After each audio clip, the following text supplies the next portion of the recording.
স্বপ্নাদেশ পেয়ে বটবৃক্ষ রোপণ করে শীতলা মায়ের পুজোর সূচনা করেছিলেন চাঁদ সওদাগর। কয়েক শতাব্দী আগের সেই পুজো প্রচলিত আজও।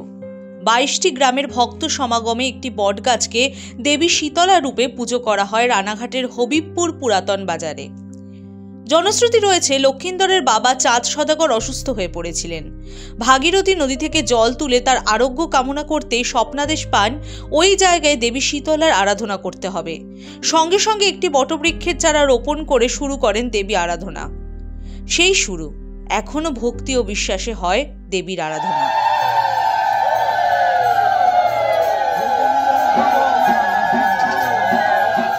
এটা আমরা শীতলা পুজো দেই এখানে।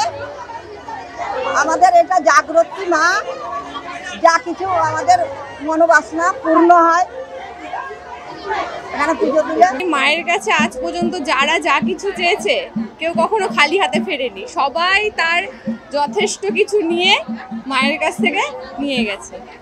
মা কখনো তাদেরকে ফেরায়নি। মানসিক পূর্ণ হয়েছে, এখন দিয়ে দেবো মাকে।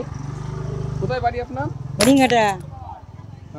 প্রতি বছর আসা হয়? না না, আমার মানসিক ছিল তাই আসলাম। পুজো উদ্যোক্তা জানাচ্ছেন, পার্শ্ববর্তী 22টি গ্রামের মানুষ একত্রিত হয়ে দেবী শীতলার আরাধনা করেন। 10 দিন ধরে মেলা চলে। কয়েক হাজার ভক্তের জন্য থাকে প্রসাদের ব্যবস্থা। হবিবপুরের পাশে আগে গঙ্গা ছিল, এটা বহুত প্রাচীন গ্রাম। চাঁদ সওদাগর সওদা করতে যাওয়ার সময় তার নৌকোতে তার তখনকার দিনে নৌকোতে তার অসুখ হয়, তখন ওই স্বপ্নাদেশ দেয়, এখানে নৌকোটা ভিড়ায়। ভিড়ানোর পর নৌকোটা রাখার পর রাত্রিতে স্বপ্ন পায় মা শীতলা যে তুই এখানে আমাকে প্রতিষ্ঠা কর, পুজো দে, তাহলে তুই সুস্থ হয়ে যাবে। তখন উনি এই বটবৃক্ষটা স্থাপন করে, অশ্ববৃক্ষ স্থাপন করে পুজো দেয়। তারপর সে সুস্থ হওয়ার পর চলে যায়। তারপর থেকে এখানে পুজো শুরু হয়েছে, আর কীর্তনটাও শুরু হয়েছে প্রায় 7খানেক বছর হলো। এখানে স্বপ্নে পাওয়া মা তো এখানে, সেই জন্য ওই গাছটাই প্রতিষ্ঠা করা হয়েছিল। তো সেই জন্য এখানে গাছটাকেই আমরা মা হিসাবে পুজো করছি, বা এখানকার গ্রামবাসীরাও এই গাছের মাহাত্ম্য আছে এবং মা হিসাবেই পুজো করছে। সেই জন্য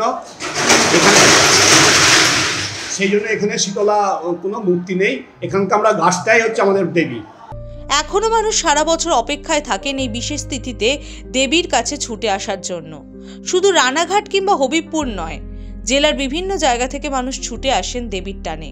নদিয়া থেকে কাজল বাসকের রিপোর্ট, দ্য ওয়াল।